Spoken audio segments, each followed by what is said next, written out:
entra em campo. Aliança Esportiva.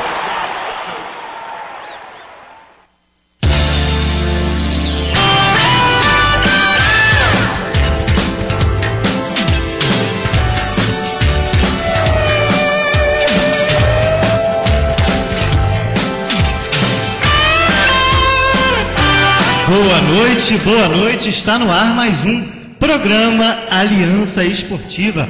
Hoje, domingo, muita coisa boa na realidade esportiva. Teve Fórmula 1, Eurocopa, jogo do São Gonçalo Esporte Clube, infelizmente não foi um bom resultado. Tem Brasileirão, Flamengo perdeu, Vasco perdeu. Fluminense e Botafogo estão jogando agora, o Botafogo contra a Ponte Preta aqui no Estádio Olímpico João Avelange, e o Fluminense foi até Goiás enfrentar o Atlético Goianiense. Tem estreia da Série D do Brasileirão, depois de toda a situação problemática envolvendo a CBF, eu acho que o 13 da Paraíba e inúmeros outros clubes. O Friburguense estreou hoje contra o Guarani de Minas Gerais e venceu por 1-0, gol de Douglas lá em Minas Gerais. Bom para o futebol carioca. Mas antes disso, antes da gente entrar nas discussões, nos nossos debates, vamos ao boa noite dos amigos da mesa, começando pelo tricolor das Laranjeiras, Marildo Mendes. É tricolor do beco mesmo. Boa noite galera, boa noite aos amigos da mesa. Hoje um pouco desfalcada, mas com o mesmo gás de sempre. E falar um pouco da rodada do Campeonato Brasileiro, dois jogos acontecendo agora, Thiago aqui acompanhando o Fogão, eu acompanhando o Flusão.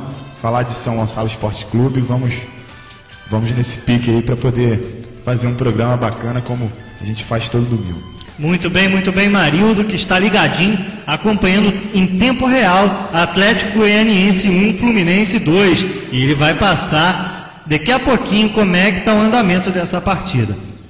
E agora, o boa noite dele, alvinegro de coração, futuro blogueiro do Globoesporte.com, Thiago Cruz.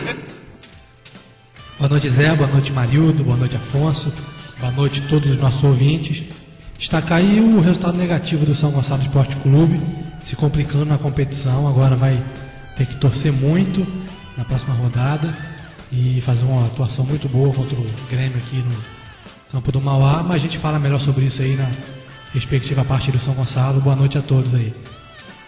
Tá certo.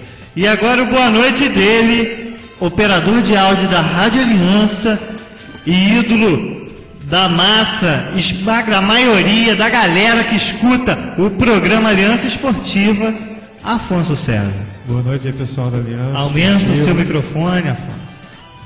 Boa noite aí, pessoal da Aliança Esportiva. Boa noite, pessoal dos ouvintes. Eu mando um abraço, um beijo aí pro pessoal que está escutando. E tem várias novidades aí que o pessoal vai contar, então fica ligadinho aí. Isso aí, Afonso César, sempre desenvoltura, sempre atento ao programa, às nossas falas, faz boas pontuações ao longo do programa, isso cabe destacar.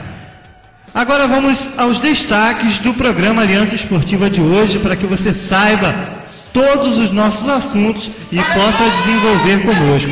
Ligue para cá, 2604-1553, 2604-1553, participe ao vivo, deixe o seu comentário, hoje nós teremos um debate. Você também pode falar conosco pelo Facebook, Programa Aliança Esportiva. Publicamos agora um link divulgando o programa de hoje. Não te custa compartilhar esse link, falar para os seus amigos escutarem essa resenha esportiva aqui do município de São Gonçalo. Isso é muito importante, a gente valorizar o trabalho da equipe de esporte daqui do município. Vamos aos destaques do nosso programa. São Gonçalo Esporte Clube perde para o América de Três Rios por 2-1 e tem situação delicada na Série C do Campeonato Carioca. Vasco perde invencibilidade e liderança no Brasileiro ao ser derrotado para o Cruzeiro por 3-1 em São Januário. Siga em tempo real Botafogo e Ponte Preta, assim como Atlético Goianiense e Fluminense. Mengão volta a adotar a postura cautelosa e perde para o Grêmio no Olímpico por 2-0. Itália derrota a Inglaterra nos pênaltis estão definidas as semifinais da Eurocopa. Confira um debate sobre a carreira do menino Neymar. Em corrida emocionante, Alonso vence em casa e assume a liderança do Mundial de Pilotos. Falando em corrida emocionante, eu já passo para Thiago Cruz desenvolver o tema Fórmula 1. Bota a musiquinha para ele aí, Afonso.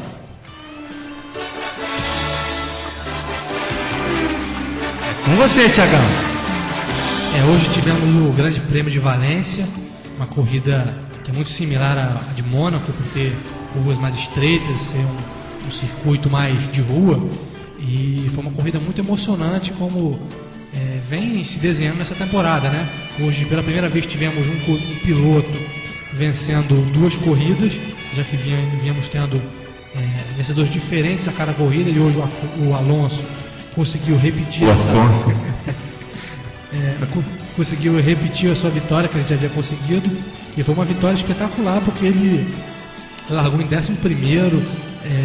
O carro da Ferrari não se notabiliza por ser um dos melhores do grid, de novo Afonso aí tá complicado, mas o Alonso conseguiu ganhar posições e com boas ultrapassagens, também no boxe ele ganhou bastante posições no grid, contou também com a sorte ali de o Vettel ter tido um problema mecânico ali no final da corrida, e com isso ele conseguiu uma vitória muito importante. Ele assume dessa maneira a liderança do Mundial de Pilotos da Fórmula 1. Destacar também aí o Schumacher, né, que depois dessa sua volta aí à Fórmula 1, finalmente conseguiu garantir um pódio, conseguiu chegar em 3º lugar, até ele ficou ali meio acanhado no pódio, disse que não sabia nem em qual lugar subir, já fazia tanto tempo que ele não chegava ali, mas foi bacana ver o Schumacher, um grande campeão. Abriu um belo sorriso antes de subir ao pódio. A qualidade da parte dele. Conseguiu ali essa 3ª posição. Foi bastante legal rever o Schumacher naquela posição. E os brasileiros, mais uma vez, deixaram a desejar. E acabaram sendo... o carrasco deles acabou sendo o Kobayashi, piloto japonês, que acabou interferindo em acidentes ali que acabaram atrapalhando os 2 brasileiros. Principalmente ali com o Felipe Massa, né, que fazia uma corrida regular, estava ali em 7º, estava pontuando, mas aí depois de um acidente ali com o Kobayashi, acabou tendo que ir para os boxes e acabou tendo que perder muitas posições no grid, e acabou chegando só em 14º, acabou pegando, até levando volta do Alonso. Foi complicado para o Massa, que tem que se recuperar, porque senão essa vaga aí na Ferrari ele vai acabar perdendo ao longo da temporada. Mas vale ressaltar isso aí, que a corrida foi muito boa, foi muito emocionante. Também teve a questão aí do Hamilton com o Maldonado, que estavam disputando essa 3ª posição ali no grid. Ali no finalzinho eles se chocaram, e nisso acabou abrindo possibilidade para o Schumacher ganhar essa 3ª posição ali de brinde. Foi o primeiro pódio do Schumacher depois do retorno. Como a gente tinha falado aqui, o Schumacher voltando para as posições mais altas ali do pódio, muito legal. E a gente espera aí que ele possa melhorar nisso aí, porque ele venha fazendo uma boa temporada, mas na hora H o carro não estava ajudando muito. Ele fazia uma boa posição no grid, mas na hora da corrida o carro acabava atrapalhando e ele acabava ficando lá nas posições mais atrás. Vamos ver se agora ele consegue melhorar aí, de repente consegue ter uma vitória aí, que seria bastante legal voltar a ver o Schumacher ali na 1ª posição. Certamente, para quem acompanhou o Schumacher nos áureos tempos, campeão mundial, ganhando a corrida com a mão nas costas, como diz o velho ditado, eu acho que seria muito interessante ver o Schumi novamente nas cabeças. E importante, eu acho que você destacou isso, me corrija se eu estiver errado, o Sebastian Vettel quebrou, né, ao longo da corrida. Quebrou. Ele estava na liderança, e aí, faltando poucas voltas para o final, ele acabou tendo um problema mecânico, e com isso o Alonso herdou ali a posição na liderança. É interessante, Sebastian Vettel, eu estava assistindo uma entrevista dele, acho que é o Globo Esporte, e ele se declarou uma pessoa muito católica. Parece que ele tem uma medalhinha de São Cristóvão, 2 medalhas de São Cristóvão, uma em cada sapatilha, e que ele utiliza em todas as corridas. Pareceu um cara bastante humilde, um jovem promissor, 24 anos, e eu diria que é o melhor em atividade. Deu azar do carro ter quebrado.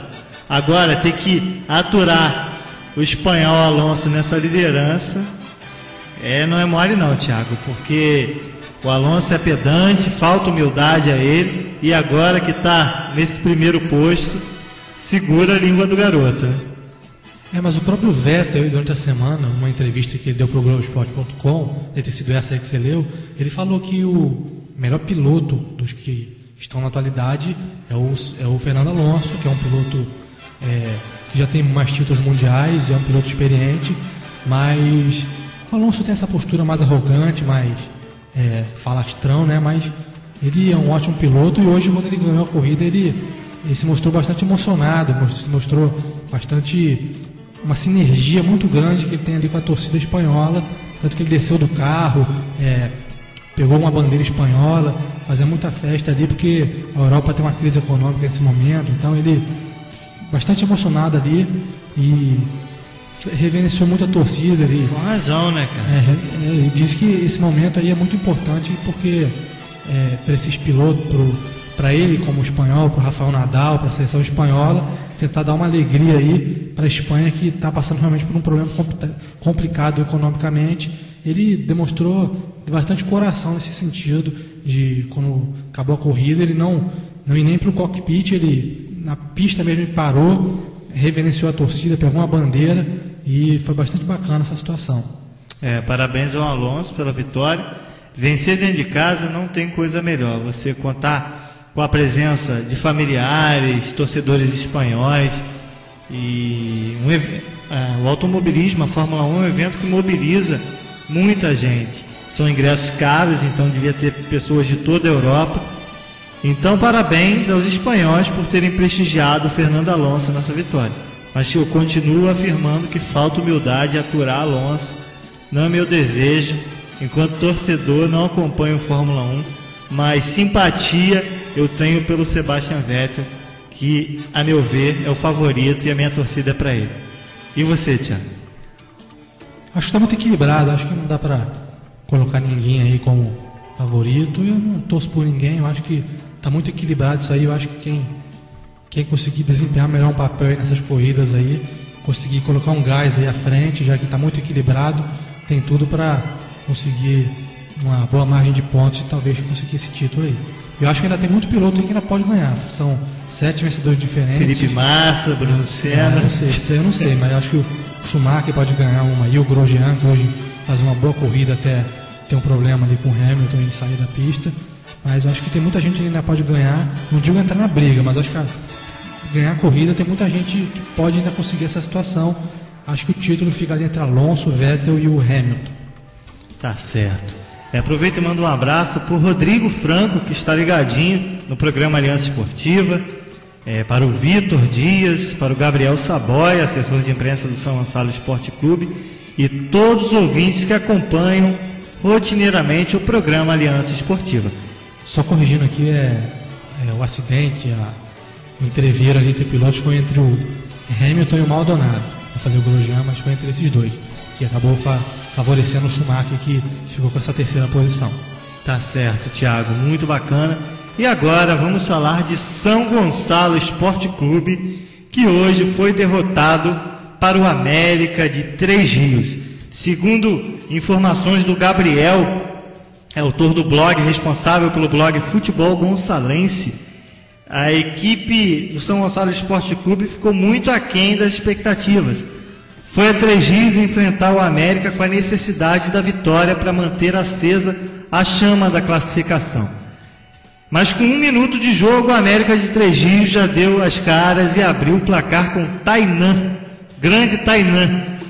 Aos 19, Guilherme teve a oportunidade de empatar e assim permaneceu até quase o final do jogo, quando Bocão fez o segundo gol do América de Três Rios.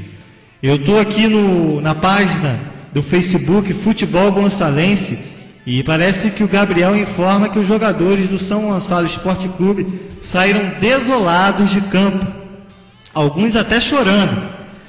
Uma meninada, todo mundo sabe que a média de idade da terceira divisão do futebol do Rio permite apenas 3 atletas acima de 23 anos, então é uma garotada até de talento. Eu acho que ali tem bons valores, o lateral esquerdo Tarcísio, o garoto Marcos Vinícius, tem o Guilherme também, armador, o Eduardo, atacante reserva, que nós fizemos uma matéria com ele no blog essa semana. Então eu até entendo esse envolvimento emocional dos jogadores, mas agora a situação complicou. O São Gonçalo, para alcançar a classificação para as semifinais da competição, deve vencer o Grêmio Mangaratibense no próximo domingo aqui no Clube Esportivo Mauá.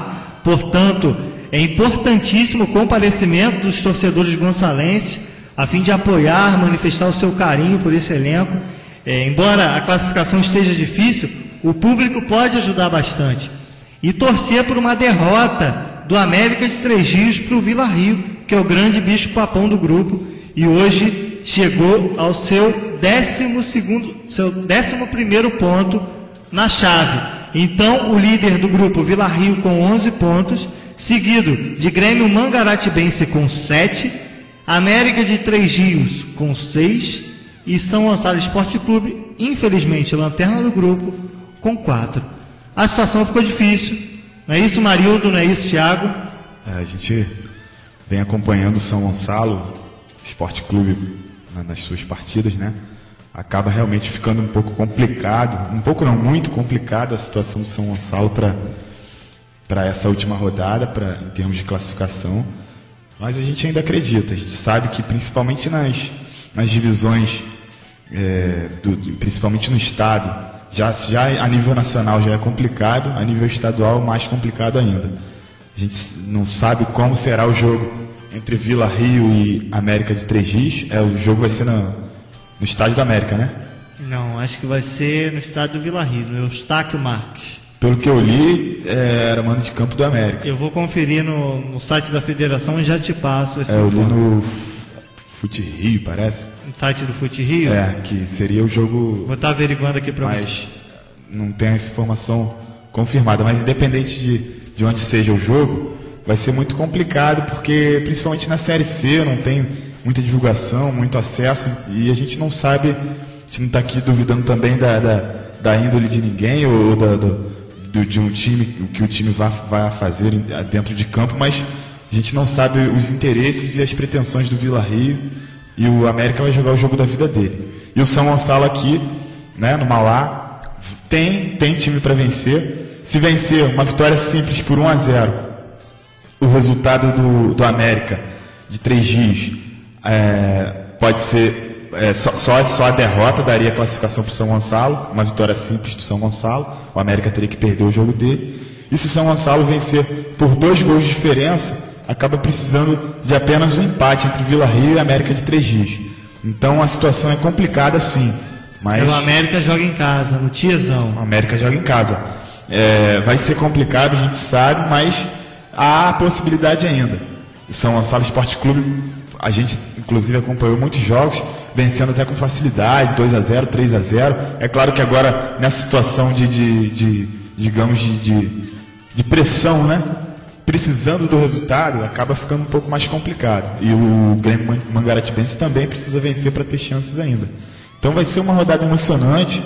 A gente do Aliança Esportiva vai acompanhar, vai com certeza estar do lado do São Gonçalo Esporte Clube. E a gente pede para que a torcida gonçalense compareça e ajude o time de São Gonçalo a conquistar essa classificação. É difícil, mas ainda é possível, e eu pelo menos acredito nesse time, acredito no trabalho que vem sendo feito, um bom trabalho, um ótimo trabalho. Acredito no treinador Léo também. Não sei se o Roberto Brum já volta, mas seria importante uma volta do Roberto Brum nessa última rodada. Espero que ele volte, que ele possa atuar nesse último jogo decisivo. E vamos continuar. Seria interessante para nós, da Aliança Esportiva, interessante para a nossa cidade, interessante para todos que estão acompanhando esse time do São Gonçalo Esporte Clube. Então a gente fica na torcida. Pois é, e hoje o treinador Léo Melo preparou algumas alterações para a equipe. Parece que o Silvio Luiz foi barrado, entrou o goleiro Nunes. Na lateral direito o GG também não mais atuou entre os titulares. O Gabriel substituiu. Parece que não surtiu efeito. Porque... Eu até questionei, principalmente a saída do goleiro Silvio Luiz, porque eu não concordo, porque é um jogador experiente. Num momento desse delicado, acho que as pressões, as situações devem ser colocadas para esses jogadores mais experientes, o Marco Brito, o Silvio e o Roberto Brum. Mas o Léo tá lá no dia a dia, ele sabe, ele tem um time... Pois é, e o Silvio Luiz vem de atuações um tanto quanto desastrosas. Sim, né? realmente, mas a gente acompanhou o último jogo, no lance do gol ali, talvez ele tenha falhado em alguma situação, mas também a zaga deixou a bola pipocar e acabou... A zaga contribuiu, né? Acabou Foi uma falha saindo do coletiva, gol, uma falha mas coletiva. eu acho que com destaque para a falha do Silvio Luiz. Não adianta também que saiu muito atabalhado do gol. colocar a responsabilidade no goleiro, porque a equipe também teve chances e acabou não concluindo em gol. Então, a experiência do Silvio Luiz num momento delicado como esse, eu acho que pode ajudar. E jogadores, como eu disse, da experiência de um Silvio Luiz, Marco Brito e o próprio Roberto Brum, nesse momento acaba realmente fazendo uma diferença. Um jogador desse, num momento delicado, pode fazer uma diferença. O Silvio Luiz pode pegar um pênalti, ou pode o Marco Brito fazer um gol decisivo. O Roberto Brum, como vem atuando muito bem, e a lesão acabou atrapalhando, até parece que hoje ele não atuou também, né? Mas vamos torcer, eu acho que é possível, tá difícil. Teve chance de se classificar antes? Sim, teve. O time poderia já agora ir para essa última rodada tranquilo, já de repente até classificado, mas acabou chegando nessa situação delicada. Resta vencer na última rodada e torcer para que o resultado da outra partida dê a classificação para o São Gonçalo. Ficou difícil, né, Tiagão? E empate em casa, né? Fala de novo, Thiago. Afonso, abriu o microfone só agora. O que acabou complicando foi aquele empate em casa, né? Se tivesse conseguido uma vitória naquele jogo, estaria agora dependendo só de si, mas acabou não saindo bom resultado naquele jogo. E em competição assim de tiro curto, né? Um grupo de 4, ida e volta, tinha que fazer o dever de casa, conquistar 9 pontos em casa. Acabou empatando um desses jogos, acabou complicando, teve que buscar resultado fora de casa e assim é mais complicado, não conseguiu. Agora vai ter que torcer aí para que os resultados aconteçam e ele possa conseguir essa vaga aí, que é muito difícil, mas que se conseguir vai ser muito importante aí para o município de São Gonçalo. É verdade. Agora, rapidamente, antes de iniciarmos o debate sobre a carreira do menino Neymar, eu vou passar para o Marildo falar sobre Atlético Goianiense e Fluminense, um rápido panorama do jogo.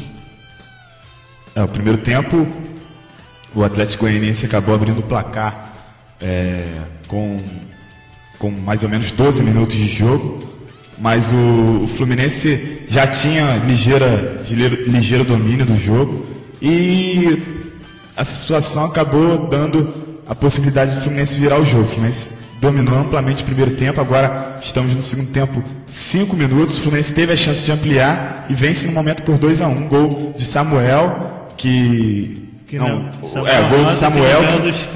gol de Samuel que empatou, e o Gum que acabou fazendo 2-1, o Deco quase fez o terceiro ainda no primeiro tempo, e agora o Fluminense segue nesses primeiros 5 minutos dominando a partida e com possibilidade de vencer facilmente o Atlético Goianiense. Vamos torcer para que... Tem gol! Olha o gol do Fluminense. A gente vinha falando e agora sai o terceiro. Então, o Fluminense, parece que foi o Anderson. Não sei se foi o Anderson ou o Gum, porque os dois aqui estão comemorando. Foi o Anderson. Gol do Anderson de cabeça, cruzamento do Deco no escanteio. E o Fluminense está demonstrando que o domínio do jogo está concluindo em gols. Então, acaba facilitando para o Fluminense 3-1, encaminhando aí mais uma vitória que será importante para o Fluminense rumo à liderança do Campeonato Brasileiro. Liderança. Thiago, um rápido panorama de Botafogo e Ponte Preta. Ponte Preta fez o segundo gol, 2-1.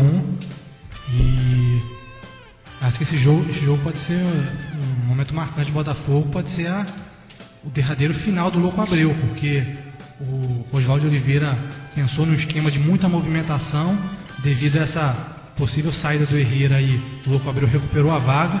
O Botafogo está jogando muito mal, não está apresentando aquele futebol de movimentação, de troca de posições, está voltando a abusar muito do chuveirinho, da ligação direta. Então eu acho que esse jogo aí pode ser crucial para a definitiva saída do Louco Abreu do Botafogo. Pois é, e essa semana noticiou-se que o Vasco da Gama estaria interessado no atleta. Não. Foi oferecido, né? O Vasco recusou. Recusou de pronto. Mas, meu amigo, quem tem Alexandro, aquele bonde, eu acho o Louco Abreu muito mais jogador. A destaque rapidinho no jogo do Fluminense pro Deco. Mais uma atuação comandando ali o meio de campo do Fluminense. Mais uma atuação muito desagradável do Deco, desastrosa, né? Para não dizer o contrário, né? Isso aí. Vamos iniciar o debate. Eu passo a palavra para o Thiago, grande idealizador do tema de hoje, que teve grande iniciativa em escrever um pequeno texto divulgado no blog www.aliancaesportiva.blogspot.com. E vamos debater hoje sobre o menino Neymar. É com você, Thiago. Exatamente. O Neymar essa semana fez contra o Corinthians mais um jogo abaixo do que ele pode render, né? O que acaba gerando aí uma sequência de partidas ruins. As duas contra o Vélez ele esteve muito abaixo, as duas contra o Corinthians. Nos amistosos da seleção ele não chegou a ser uma decepção, mas também não foi o que se esperava. Então ficava aquela dúvida, né? Será que o Neymar realmente está preparado para ser o cara da seleção 2014? Porque colocam muita expectativa em cima dele, né? E aquela comparação com o Messi no jogo contra a Argentina, ficou muito claro que o Messi ainda é um jogador muito acima dele e que o Neymar ainda precisa evoluir bastante. Então acaba ficando essa questão, né? Será que o Neymar precisa ir para a Europa para pegar um nível de futebol mais alto, enfrentar zagueiros melhores, enfrentar arbitragens que não dão qualquer falta? Ou seja, uma arbitragem que não dá qualquer falta, o jogador tem que fazer o possível para seguir a jogada, só cair como última alternativa. Então fica essa abertura para debate. Será que o Neymar tem que ir para a Europa antes da Copa para ele chegar em 2014 com bastante cancha, com bastante bagagem, para de repente ser o cara que vai decidir? Eu acho que se a Copa fosse hoje, o Neymar seria o principal jogador do Brasil, mas não seria o cara capaz de decidir uma Copa, levar uma Copa nas costas, como o Romário fez em 94, como o Ronaldo fez em 2002. Eu acho que ainda falta um pouco mais de experiência, mais de bagagem para ele conseguir isso. Certamente. Foi depositado no Neymar, um garoto de 20 anos, uma expectativa muito grande para a idade que ele tem. Tudo bem que o talento do menino é inegável, mas todos esses fatores que você elucidou aqui, Thiago, eu concordo plenamente. Primeiro, a arbitragem sul-americana adota às vezes um estilo um tanto quanto europeu. Não marca tantas faltas, deixa o jogo correr. E eu diria que essa característica de marcar falta a cada lance, a cada jogada que o atleta se joga no chão, é tipicamente brasileiro. Eu acho que a arbitragem brasileira que tem essa característica, e o Neymar acaba se adaptando a essa realidade brasileira. Zagueiros muito ruins, como você mesmo ressaltou. O que é mais difícil, passar por um Márcio Rosário da vida ou um zagueiro de chip europeu que vem se destacando, principalmente muitos dessa Eurocopa que tem uma bagagem muito boa, não é isso? O Neymar, você pode ver que ele passa 3 meses do ano jogando contra ninguém, né? Ele enfrenta zagueiros do Linense, do Guaratinguetá, do Santo André. Ele enfrenta zagueiros sem nenhuma capacidade, zagueiro que marca distância, que dá bote na hora errada. Então seria legal ele ir para um Barcelona, tá constantemente enfrentando um Thiago Silva, enfrentando um Davi Luiz, enfrentando um Chiellini, enfrentando um Terry, zagueiros mais experientes, zagueiros que vão exigir ele dar o seu máximo, exigir dele mais repertório, né? Acho que seria importante para ele ir para a Europa e ganhar mais cancha para chegar preparado para a Copa. E eu percebo que o Neymar está num momento de crise que o Messi também passou, principalmente no que tange a vestir a camisa da seleção. Muito se questionava do Messi quando defendia a seleção argentina, não é isso? Muito se falava que ele não rendia como atuava no Barcelona, que as boas atuações do Messi na equipe do Barcelona se devia ao bom meio de campo, o Xavi Alonso e todos os outros que municiavam o atacante argentino, e que na seleção de seu país ele não rendia. Então acho que ele precisou desfazer esse estigma.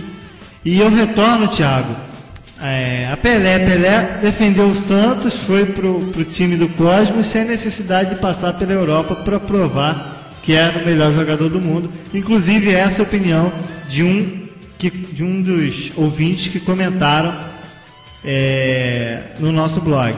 Eu vou fazer leitura aqui de uma postagem, aliás, do Facebook, não foi do blog, a opinião dele sobre esse assunto.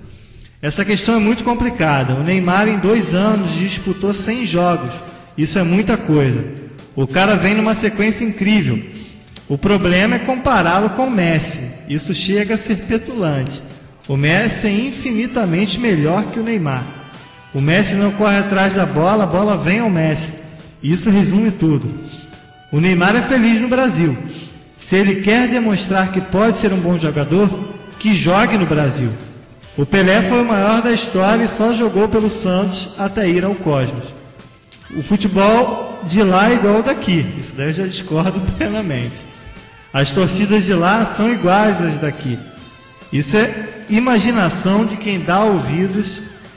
Aí citou a rede de televisão, que não cabe a gente elucidar aqui, mas que implicitamente meus amigos já sabem a qual rede de televisão o ouvinte se referir. Concordam com eles? Discordam? O que acontece? A questão da pressão que é feita também para esses meninos, porque o que acontece? Essa semana até acabei levantando a bola também para o tema, para o debate em relação à seleção. E se a gente fala de Neymar, consequentemente acaba falando da geração dele. E eu alertei para essa questão, vocês vão até achar engraçado, porque eu estava assistindo TV e eu vi aquele comercial do refrigerante em que o Neymar com o Ronaldo no Engenhão, eles conversando, e o Neymar no próprio comercial ele diz que ele está dando continuidade ao futebol brasileiro, ao futebol arte, tipo comparando a geração do Ronaldo, né? Que foi uma geração que tinha jogadores importantes, não só o Ronaldo. Você pode citar aí o Rivaldo, o próprio Roberto Carlos, que participou também dessa geração, o próprio Ronaldo mesmo. Enfim, você vai, agora na memória não vem, mas só aí rapidamente eu já citei 3. E essa geração nós estamos há 2 anos praticamente, porque há 2 anos e meio, ou 2 anos da Copa, né? Porque o ano daqui a pouco está acabando, e esse ano não sei mais quanto a seleção vai se reunir para jogar ou para treinar, mas praticamente o ano já está terminando, né? Tem o Thiago que está sempre mais por dentro. Esse ano tem mais quantos jogos para a seleção, não sabe? Deve ter mais 2 ou 3 amistosos e as Olimpíadas, né? Mas aí a Olimpíada, digo a seleção principal, que consequentemente vai acabar a seleção olímpica sendo base para 2014. Mas eu acabei vendo esse comercial e pensando no que nós tínhamos na geração do Ronaldo e no que nós temos agora na geração do Neymar. E essa questão do Neymar passar pela Europa, ou comparar o Neymar com o Pelé, ou com o Messi, cada um é cada um. Acho que o Neymar é um jogador muito importante, é um jogador muito de categoria inigualável, um jogador realmente que tem possibilidade de chegar a um patamar diferenciado, já chegou, já está chegando, mesmo atuando no Brasil. Mas primeiro, eu discordo da opinião do ouvinte em relação ao futebol sul-americano, brasileiro e europeu. Acho que são duas escolas totalmente diferentes. Exatamente. E o futebol do Brasil é totalmente diferente do da Europa. E em relação a comparar o Neymar com o Pelé, ou que o Pelé está acima de qualquer comparação. Eu não vi o Pelé jogar, mas o Pelé, se jogasse em qualquer lugar do mundo, ele seria o Pelé, porque o Pelé nasceu para ser o Pelé. O Pelé não tem comparação. E o futebol é outro, meu. O futebol é outro. Se aparecesse um Pelé hoje, na certa ele se destacaria e seria... De repente não, com toda a categoria e preparo que tinha o Pelé, porque era um jogador fisicamente preparado, e toda a categoria que tinha o Pelé, na certa chegaria a ser melhor do mundo hoje em dia. Mas talvez não seria o Pelé de tanto destaque que foi o Pelé naquela época. Então o futebol é diferente, muitos anos se passaram da geração do Pelé para essa geração de agora. Agora é uma continuidade, como o próprio comercial mostra. O futebol brasileiro tem essa continuidade, mas a questão do Neymar, principalmente na seleção brasileira, na minha opinião, vem dessa geração, comparando com a geração do Ronaldo, que aí é próximo, e eu acho que cabe essa comparação, muito vem pelo quem o Ronaldo tinha, os jogadores mais importantes, os jogadores que decidiam, e uma base que tinha um time. Tinha o Cafu, já experiente, Roberto Carlos, enfim, Rivaldo, jogadores que a gente citou naquela seleção de 2002, e tinha... Mesmo com toda a turbulência, que o time também chegou capengando na Copa do Mundo, e o Filipão perdeu aquela Copa América para Honduras e veio capengando também nas eliminatórias, mas tinha um time pronto. A gente sabia dizer qual era o time base da seleção brasileira, quais os jogadores poderiam decidir. Hoje vou questionar os amigos aqui. Quem decide na seleção brasileira? Me diz um nome que você pode dizer assim, é o cara que pode dar a Copa do Mundo ao Brasil. Não tem. O Ganso? O Neymar? O Hulk? Grande Hulk. Sinceramente, não Consegue vejo. ver algum grande nome, Thiago? Um cara, não digo grande nome, a gente tem o Neymar, o Ganso, enfim, Eu falo expectativa. o cara. Um cara pronto, que a gente possa dizer assim, não, esse cara na Copa do Mundo, como a gente podia dizer do Ronaldo e do Romário, por exemplo. Não, hoje não tem, né? Então acho que a questão está muito pelo trabalho que vem sendo feito. Quem a gente colocou, o treinador, ou a comissão técnica colocou e preparou para chegar hoje a 2 anos da Copa do Mundo, dizer que temos um jogador, ou 2 ou 3, que são titulares absolutos e que podem decidir. Não tem bons nomes, mas que precisam ser trabalhados. Ainda precisam ser melhor trabalhados. adaptados, né? Acho que a questão da última Copa, em 2006, 2010, perdão, essa questão daquele questionamento de se leva ou não leva o Neymar e o Ganso, acabou atrapalhando também, porque logo que o Brasil perdeu a Copa, vieram as pessoas cobrando já a entrada desses meninos. E os meninos não estão prontos. Ou deveriam ser preparados de outra forma, não sei, mas não foram preparados e não estão prontos para isso. E aí? Cadê o Kaká? Cadê o Robinho? Cadê as estrelas? Sumiram. Verdade, Kaká sumiu. Tá né? entendendo? Tá entendendo o que eu estou querendo dizer? Essa é uma questão interessante. O Brasil, acho que tem ali um vácuo de gerações, né? Era para, nesse momento, a seleção ser Robinho, Ronaldinho Gaúcho, Kaká, Adriano e Kaká, que são jogadores que têm idade intermediária, e Neymar e Ganso estarem sendo lançados aos poucos. Aos poucos, exatamente. Por motivos diferentes, Kaká contusão, Adriano e Ronaldinho birita. Resborne, né? Acabou Neymar e Ganso sendo galgados já estrelas. Eles ainda não estão preparados para essa condição. Acho que muito por falta da administração, da comissão técnica, das pessoas que envolvem o futebol, contornar essa situação. Amigo. E também... Você tem um Kaká, um jogador diferente. Você tem um Ronaldinho Gaúcho que, se fosse psicologicamente preparado para ser jogador de seleção, porque eu acho que a culpa é do Ronaldinho, a culpa é da Adriano. Ronaldinho está com 32 anos. 32. Sim, eles têm culpa no que eles plantam, eles estão colhendo o que eles plantaram durante a carreira deles. Mas a seleção, a CBF, as pessoas que entre aspas, estariam preparadas para contornar essa situação, deveriam também, de alguma forma, interferir, e não houve uma interferência dessa administração. E o próprio Robinho sumiu, o futebol dele, cadê o Robinho, que também tinha expectativa? O Kaká, cara, é um jogador que deveria ter moral na seleção, pela experiência, para chegar agora e a gente depositar, de repente, uma condição no Kaká, porque ele tem condição de chegar num time hoje com essa garotada e dar uma experiência, segurar ali o time e chegar junto para o Brasil ganhar a Copa do Mundo, mas não foi dada nenhuma preparação, nenhuma base, não teve um time base para que a equipe chegasse nesse momento perto da Copa e tivesse, hoje nós temos o Kaká e o Robinho, pelo menos para decidir. Eu fico nervoso porque a Copa tá aí, cara, e as pessoas... Não, é verdade, e o que o Thiago falou, essa questão do vácuo de gerações, é muito interessante.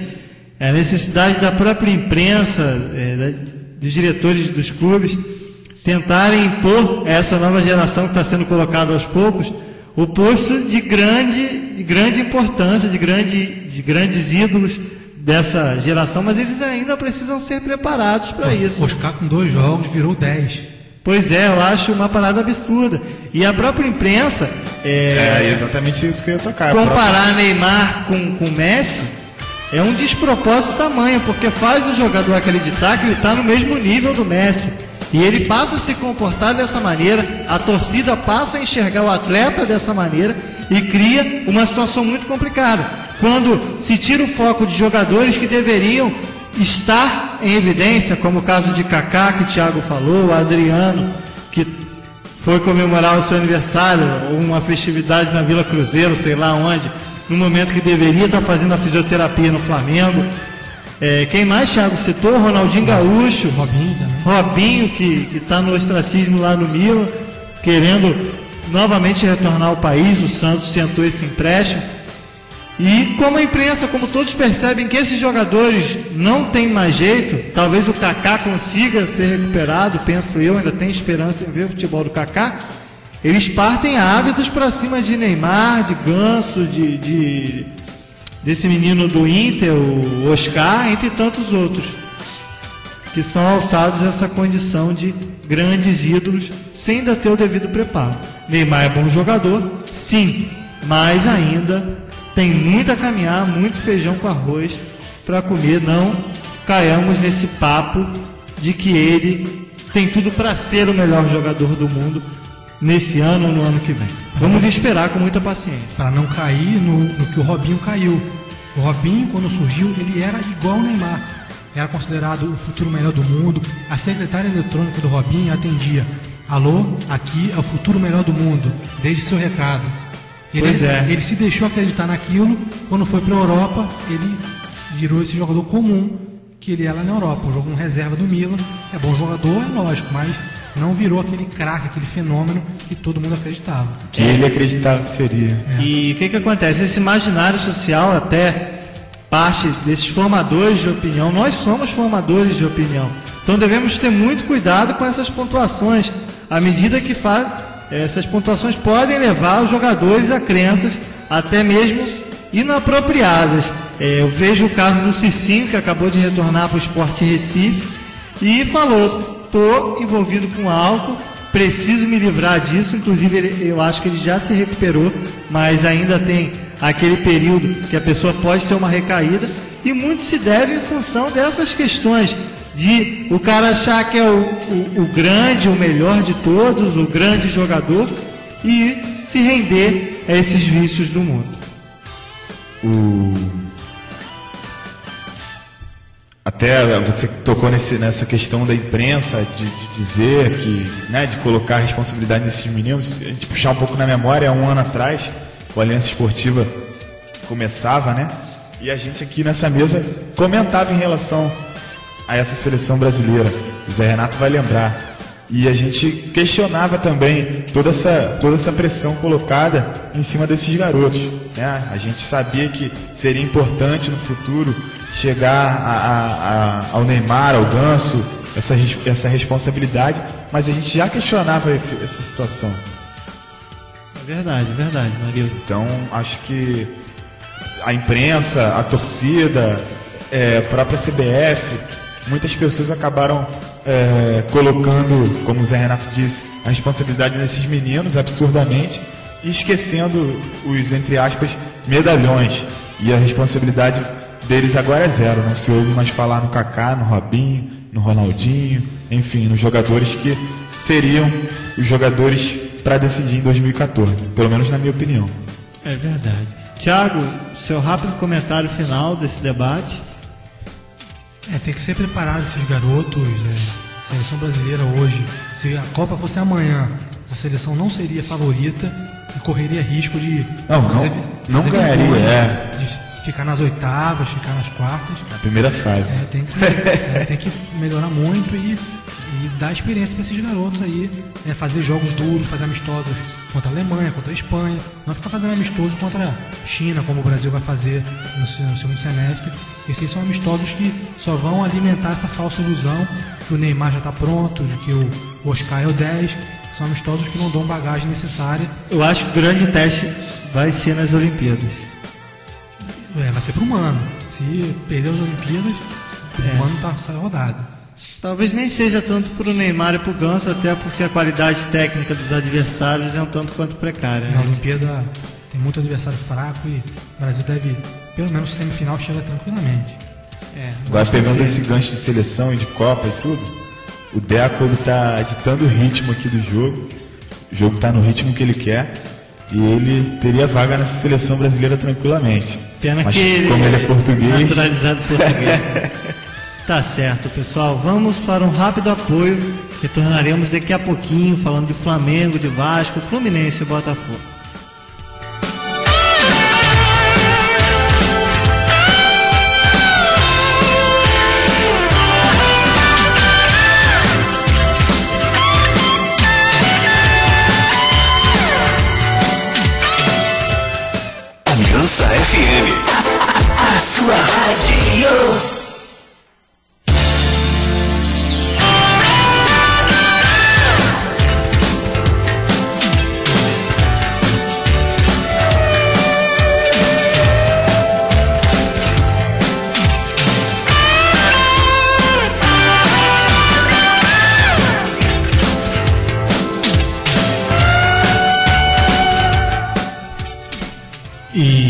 Estamos de volta ao programa Aliança Esportiva, 20 horas e 8 minutos.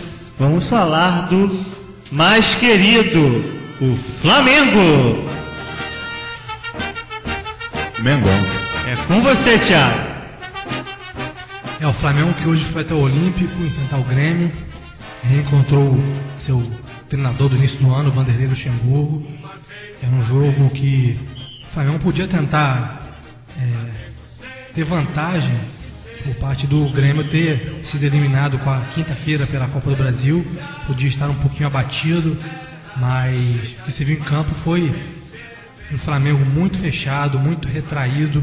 O Joel com uma postura muito cautelosa na equipe. O Flamengo voltou a jogar com aquele esquema com o Y fazendo ali um quarto homem de meio campo, e o Y não sabe cumprir essa função, ele é quase um volante praticamente. E no primeiro tempo o Flamengo não viu a bola. O Grêmio criou algumas chances, o Marcelo Moreno colocou uma bola na trave, chegou a criar outras situações de perigo ali e conseguiu marcar um belo gol ali, fazendo um fuzuê ali na defesa do Flamengo. E que gol bonito do Marcelo, hein? Gol bonito, mas ele também correu um risco ali, porque podia errar, né? O zagueiro tirar em cima da linha. Pior que a bola bateu na canela dele depois, não sei se você repara, que ele quase perde o domínio dela e ela sai assim, aí ele finaliza. Ele tinha que ter batido quando deu o primeiro corte. Ele tentou driblar o goleiro, tentou dar o segundo corte no zagueiro, quase que ele se complica e perde o gol. Aí aquele gol desmontou completamente o Flamengo, né? Que veio com uma proposta de jogo de jogar fechado e tentar contra-ataque. Aí o Joel teve que mudar tudo no segundo tempo, tirou um dos seus queridos volantes. Não, minto. Tirou o lateral direito, o Wellington, e passou o Luiz Antônio pela lateral, colocou ali o Botinelli no meio, tentar dar um pouquinho mais... Como diz um amigo nosso, o Botinete. Tentando dar um pouquinho mais de criatividade, mas pelo contrário, o Flamengo criou muito pouco e o Grêmio poderia ter ampliado a partida. Acho que acabou sendo um pouquinho... Tentou fazer golaço, né? Principalmente o Marcelo Moreno. Chegou algumas vezes na cara do gol e tentava dar um corte a mais, dar um toquinho a mais, e acabou perdendo muitos gols. O Marcelo Moreno perdeu pelo menos 3, o Kleber também perdeu um ali incrível, chutou de tornozelo e conseguiu ali no escanteio o Grêmio ampliar para 2-0, fazendo o segundo gol e praticamente acabando com as aspirações do Flamengo na partida.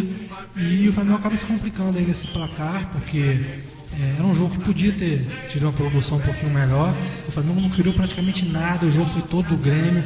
O Grêmio podia ter feito muito mais, esse 2-0 saiu barato. E o Joel tem que ficar atento a isso aí, porque a torcida do Flamengo está reclamando muito. O Flamengo chutou muito pouco a gol, o Flamengo foi muito pouco criativo. Tudo bem que ele também não tem peças que possa mudar essa situação. Ele, no segundo tempo, para tentar reverter a situação, ele colocou o menino Matheus, 17 anos. Filho do Bebeto. Até deu um chute bonito ali, mas um garoto de 17 anos resolve um jogo no máximo, né? Não vai chegar assim, ser um fator de desequilíbrio. O Flamengo não conseguiu desempenhar um bom papel nesse jogo, acabou sofrendo essa derrota. E vamos ver o que aguarda o Flamengo no restante da semana. A gente sabe que o Flamengo é um caldeirão. Uma derrota dessa aí, vamos ver o que vai acontecer com o Joel, que com certeza, depois dessa vitória contra o Santos, ele tinha conseguido ali respirar um pouquinho, agora deve voltar aquelas críticas que ele vinha sofrendo por causa do excesso de volante naquele meio campo. O Joel que aos poucos foi chegando, né, de mansinho ali e implantando o seu esquema extremamente ofensivo, né? Hoje, por exemplo, ele tinha no meio de campo 4 volantes. Ayrton, quem mais? Ayrton, Luiz Antônio, Renato Abreu e Ibissan. Então, 4 volantes. Na boa, o Joel, e mais, independente de faltar peça... Tá um humorista de mão cheia, hein? Ele falou que está muito otimista. Vem o Valência, hein? E voltou. Que o Flamengo vai brigar pelo título. Podem me cobrar. Palavras de Papai Joel ao final do jogo. Mas se tiver reforço, ele pode até... Não, ele falou... o Flamengo não jogou mal. O Paulo Vitor fechou o gol, defendeu muito bem. O Marlon, zagueiro, até um garoto promissor, pude assistir. O jogo não foi mal. Ele disse que o garoto errou um passe ou outro. O atacante lá é o... Que o Ayrton... Hernani. O Ayrton, ele foi muito aguerrido, um volante muito corajoso, disse que um leão em campo. Elogiou também o menino Matheus, que o Thiago mencionou que jogou 10, 15 minutos. Falou que o Matheus quase fez um gol no chute de fora de área, realmente foi um chute bonito. Demonstrou personalidade o garoto. Eu acho que 17 anos ele entrar em campo, no primeiro lance ele mandar um petardo de fora da área, mostrou personalidade, deu um sorriso. Quando ele chutou, não sei se vocês perceberam, ele abriu um sorriso e me lembrou muito o Bebeto, hein? O garoto filho do Bebeto, mas a cara, o sorriso... Pelo menos ele sorriu, o Bebeto fazia com a cara de choro, né? Cara... Pelo menos o garoto sorriu, né? Mas o Bebeto também que é gente boa também. E eu acho que o Bebeto, o Joel Santana é um grande fanfarrão, porque nas atuais circunstâncias ele dizer que o Flamengo vai brigar, tudo bem, como o Thiago mencionou, se os reforços chegarem, o clube pode até ter outra perspectiva. Agora, o Flamengo precisa abrir o olho, o Corinthians hoje, mesmo com o time reserva, já venceu. O Santos parece que estava 2-2, mas o Santos vai voltar com seu time titular e na certa vai já escapar daquela zona de perigo. E o Flamengo, apesar do momento não ser tão delicado, né? Vem de 2 vitórias e acabou perdendo, vinha de 2 vitórias, acabou perdendo hoje. Um resultado, quem perde no Olímpico pro Grêmio, não é também um resultado de se alarmar tanto. Foi isso que o Papai Joel falou. Ele falou perder pro Grêmio no Olímpico é um resultado absolutamente normal. Né? E que os pontos que estão fazendo diferença foi do empate contra o Internacional em casa, uma partida que o Flamengo vencia por 3-1 e cedeu para o Internacional. Mas acho que a questão do Flamengo não é nem tanto os resultados desse início de brasileiro. Eu acho que o futebol que a equipe vem apresentando, que está sendo questionado, né? Contra o Coritiba não foi bem. Esse outro jogo que ganhou nos pênaltis, com um gol de pênalti no final, foi contra o Santos C. Contra o Santos, né? Reserva. Tinha o Páscoa. Também não atuou bem. Ele procurou, né? Acabou conseguindo o resultado ali no finalzinho. Então o Flamengo não vem demonstrando nas suas atuações que vai brigar pelo título. Os resultados não têm sido tão desesperadores quanto parece pelo que a gente está falando aqui hoje, mas as atuações, se o Flamengo não abrir o olho, daqui a pouco começa a funilar o campeonato, porque tá no início, daqui a pouco começa os times que estão na Libertadores disputar somente o brasileiro, né? E aí, meu amigo, depois da janela também, o campeonato começa a ganhar um outro ritmo, e o Flamengo, se continuar atuando da forma que vem atuando, vai acabar brigando para não cair. É a minha opinião. Acho que o Flamengo precisa o time do Flamengo está muito fraco. Se encontrar. Está muito fraco. Tem umas peças de valor. Acho que o Joel tinha que tem umas peças muito boas ali. Eu apontaria o zagueiro Gonzalez, que veio da Universidade do Chile, um bom jogador. O próprio Ibson, muito bom. Mas a partir do momento que você conta no seu elenco com o Magal, o Wellington Silva, não é isso? Que veio do poderoso Resende, não querendo duvidar da capacidade do menino. Pode sim ser um bom jogador, mas ainda é muito cedo para alçá-lo à condição de titular da lateral direita do Flamengo. Hernani, artilheiro do poderoso Mojimirim no Campeonato Paulista, também como titular. É complicado, né? David está lá ainda? Tá? Oi? David. O David está, mas não gosta de prestígio com o treinador. Acho que a situação do David não está muito boa lá na Gávea, não. E uma outra pergunta que eu gostaria de fazer para os amigos da mesa é se o Paulo Vitor realmente foi efetivado como titular. O que está acontecendo com o Felipe? Ele que era titular absoluto há um tempo atrás, mas envolveu problemas familiares, um momento que estava com dengue, outro que estava gripado, enfim. Não sei o que envolve o Felipe. Gostaria que vocês pudessem comentar sobre isso também. Segundo eu soube, o Joel não é muito fã do Felipe. Não digo questão dentro de campo. O Joel não... Como é que foi que o Ronaldinho falou no jogo treino, Thiago? Falou que podia chutar com o goleiro a mão de pau, só rebate pra frente. Mas eu acho que o Joel não simpatiza muito com o Felipe. E por isso ele não está escalando ele como titular, porque para mim o Felipe, apesar de todos os problemas fora de campo, ele é muito mais goleiro que o Paulo Vitor, que é um goleiro promissor, mas ainda tem que crescer muito aí pra Pois é. Eu acho burrice deixar o Felipe no banco. Não sei o que os rubro-negros acham. A questão, até nesse caso, Felipe, vou levantar uma bola aqui, não sei se vocês vão concordar comigo, mas o caso do Luxemburgo, quando saiu, mal ou bem, o Luxemburgo, ele é um treinador de prestígio, um treinador de ponta e um cara que tem bons trabalhos. Ele acabou entrando ali no conflito com o Ronaldinho Gaúcho, saiu do Flamengo. A situação dele ficou insustentável. Aí agora veio o Joel, faz o que faz. Eu gosto do Joel, sou fã dele como pessoa, mas acabo em alguns momentos contestando o que o Joel faz com a escalação das equipes que ele comanda. Aí veio o Joel para o Flamengo, né? Foi colocado por água abaixo todo aquele trabalho do Luxemburgo. Aí o Ronaldinho fez o que fez, a situação do Ronaldinho que passou a ser insustentável dentro do clube, saiu o Ronaldinho, aí o Flamengo fica sem Ronaldinho, sem Luxemburgo, daqui a pouco não se sabe se com o Felipe, sem Felipe, porque acabou tendo problema agora do Felipe com o próprio Joel. Então acaba realmente ficando essa bagunça dentro do Flamengo. Ninguém sabe quem é quem, o Joel não sabe quem vai escalar, o Felipe briga com o Joel, o Ronaldinho sai, o Luxemburgo sai, e o Flamengo fica a ver navios, a torcida fica a ver navios. Acho que o planejamento tinha que ter sido respeitado, e hoje quem o Flamengo tem? Luxemburgo, Ronaldinho, Joel, ninguém. É verdade, é complicado, mas a questão do Luxemburgo, na época que ele saiu do Flamengo, foi que ele foi fritado pela diretoria, como o próprio Búfalo Gil falou no programa que esteve aqui presente. Mas hoje eu achei bacana que praticamente todos os jogadores cumprimentaram o Luxemburgo antes da partida. É um ato louvável e admirável do elenco rubro-negro. Vamos agora falar com Alexandre Werneck, já passando por noticiário do Vasco da Gama. Troca essa música aí, Afonso, que Werneck tá na área. Tá na área com o Werneck. Alô, boa noite, amigo Vic, amigos da mesa. Felizmente estou vendo quem está aí. Boa noite. Marildo, Thiago. Boa noite aí, Marildo. Boa noite, Thiago. Boa noite, Afonso. Felizmente ontem o Vasco não suportou a pressão, apesar do bom primeiro tempo. O Cruzeiro veio bem armado, bem fechado, fechou ali no meio campo.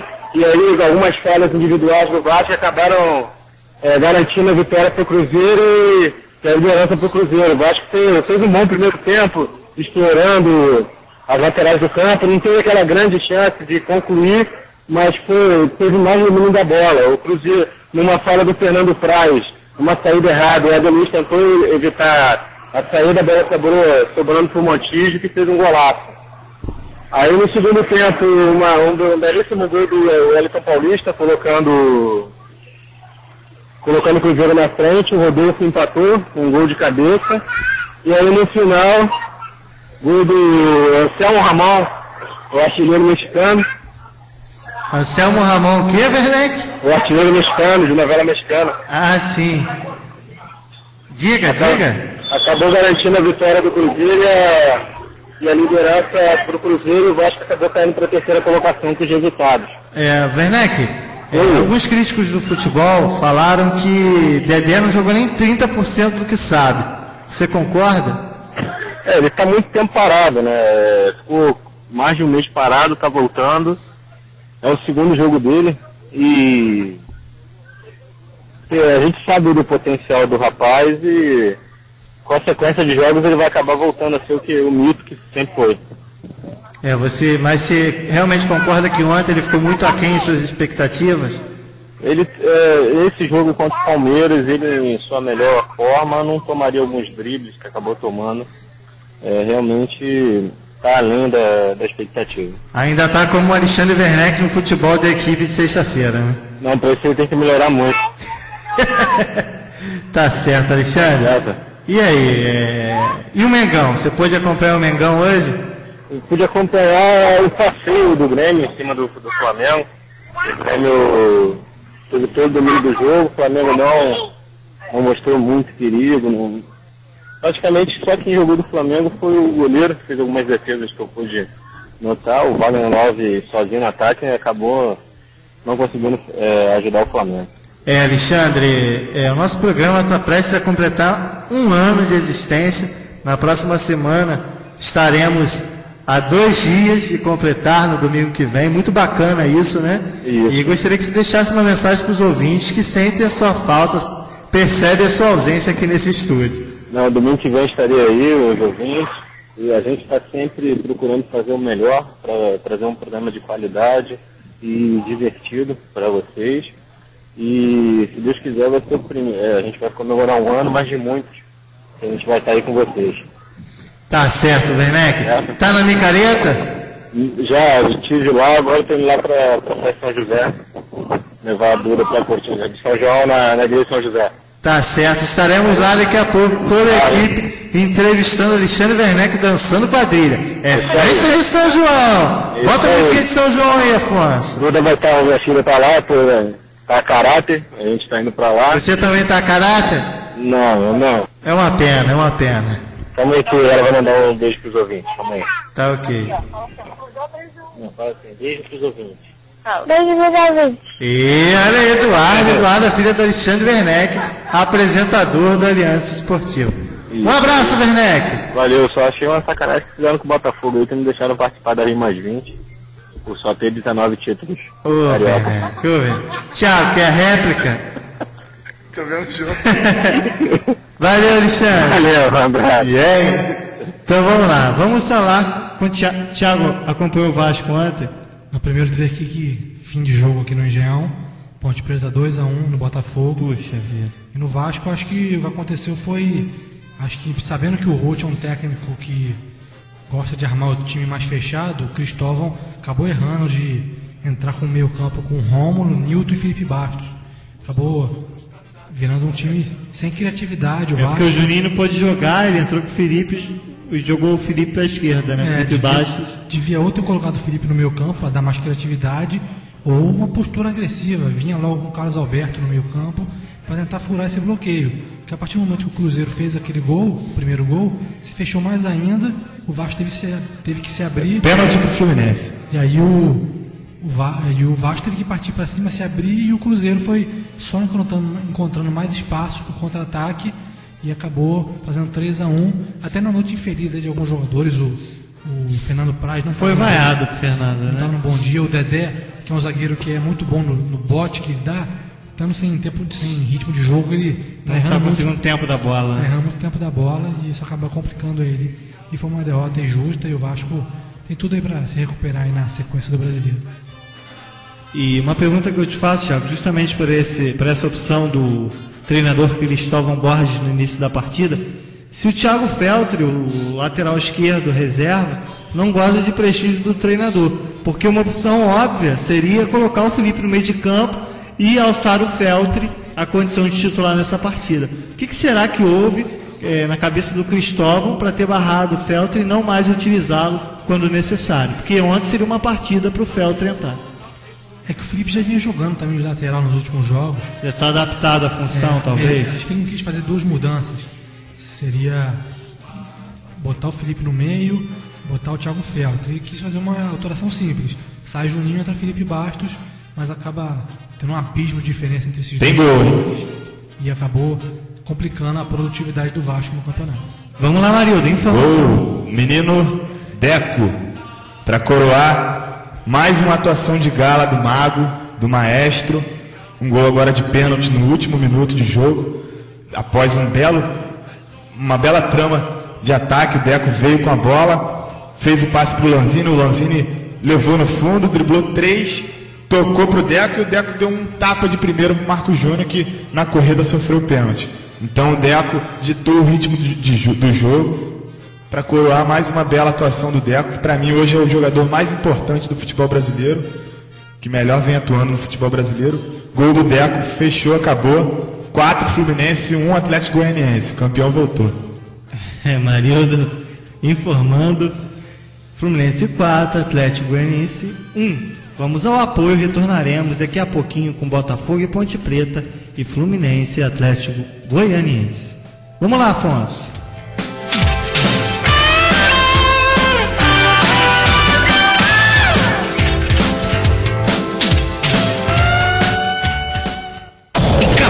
Em casa, no carro, no trabalho, só dá. Aliança FM. Vim.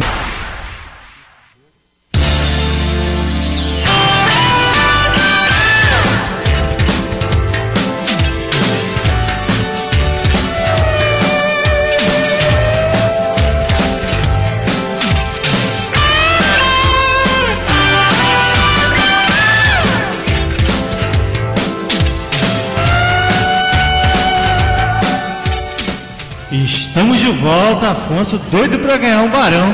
E eu passo a palavra para o Thiago Gruxa lá do Botafogo. Se é, hein? Tiagão? Tô esperando ele. É o Botafogo que... O Botafogo! Só não perdeu o hábito do Werneck. O Botafogo, depois de ter uma vitória espetacular contra o Internacional, veio aqui contra a Ponte Preta, uma expectativa muito grande, e o Botafogo confirmando a sua aura de Robin Hood, né? Ganhando, tira dos ricos para dar para os pobres. E um jogo que o Botafogo jogou muito mal. Um jogo que poderia ter ganhado com tranquilidade aqui, porque a Ponte Preta não é nada demais, a gente viu contra o Flamengo. E o Botafogo foi péssimo, não teve criatividade, não teve volume de jogo. E eu não sei o que aconteceu, porque o Botafogo, o Oswaldo está implementando um esquema de jogo de muita movimentação. Tanto que ele tá até preparando o Elkerson para ser o centroavante. Vinha sendo Herrera, com a saída dele, o Elkerson seria o novo centroavante. Mas ele tem esse chip, o Elkerson? Está sendo preparado, vamos ver como que ele vai assumir essa posição. Mas hoje, devido a ter sido pego de surpresa, acabou apelando logo pro Louco Abreu, que durante a semana reclamou que gostaria de jogar mais, que ele não tem como brigar com a tática, que ele sabe que o estilo de jogo dele não se enquadra no que o Oswaldo Oliveira está encaixando no Botafogo, até abrir a possibilidade de sair do clube. Então, por causa disso tudo, o jogo ser teoricamente tranquilo, o Oswaldo foi lá e colocou o Louco Abreu. E o Botafogo não apresentou aquele mesmo futebol de contra o Inter, abusando de chuveirinho, abusando de ligação direta. O time estava meio preso, não tinha aquela mesma movimentação de outros jogos. E foi um resultado justo, a Ponte Preta poderia ter feito até mais gols. O Botafogo criou muito pouco. Aqueles 3 meias que semana passada elogiamos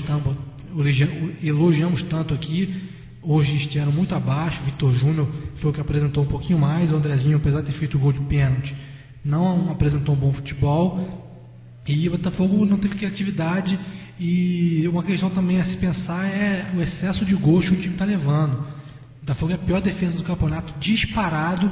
E pensava-se que hoje, com a volta do Antônio Carlos, isso poderia ser amenizado. Máscara do Pânico não está rendendo o esperado. Não, está voltando hoje, não tem como tirar como parâmetro. Acho que isso poderia ser amenizado, mas não foi o que se viu em campo.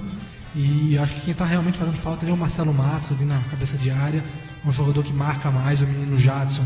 É um garoto que tem talento, mas é um garoto que sai muito pro jogo, acaba deixando muito espaço ali no meio campo.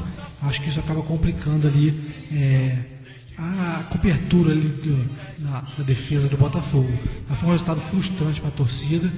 Tinha tudo para conseguir uma boa vitória, mas apresentou um futebol muito aquém. Foi um jogo que para esquecer no campeonato. E são pontos assim que no final vão fazer falta.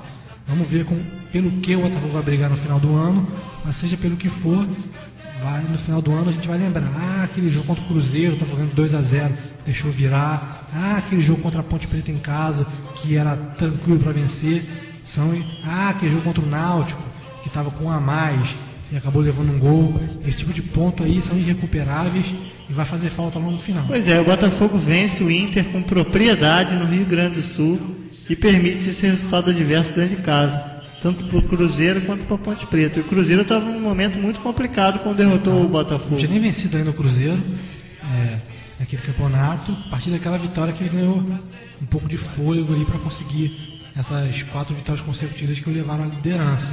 É realmente estranho, o Botafogo é um time muito, muito estranho, essa é que é a realidade. E essa semana saiu a notícia que os salários estão atrasados e tal. Eu até pensaria nessa possibilidade de o time estar fazendo um pouquinho de corpo mole, mas como foi lá contra o Inter, jogou bem em cima, então esse tipo de possibilidade eu deixo um pouco fora. Eu acho que realmente é um time que tem um pouco um emocional fraco na hora de decidir, de entrar com um pouco mais de força, não tem aquela minha bagagem.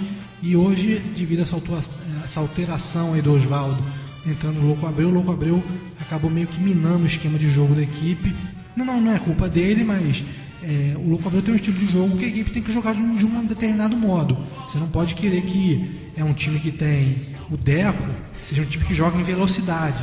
O Deco tem que ser um cara que vai parar e vai distribuir o jogo. O Louco Abreu é a mesma coisa, a mesma coisa em outro sentido. O Louco Abreu é um cara que tem que receber bola pelo alto, tem que receber para dar o pivô. Botafogo, esse tipo de movimentação, ele acaba virando um jogador com pouca utilidade dentro de campo.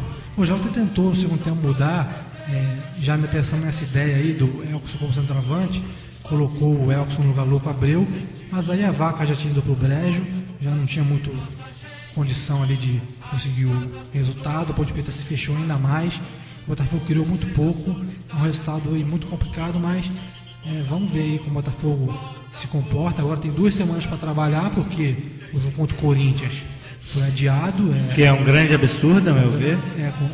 Porque na época do Vasco não adiaram as partidas, quando o Vasco disputou a Sul-Americana. Santos ano passado acabou adiando. Em concomitância, mas o Vasco estava na fase decisiva da Sul-Americana e não adiaram. Mas tinha um verdadeiro absurdo.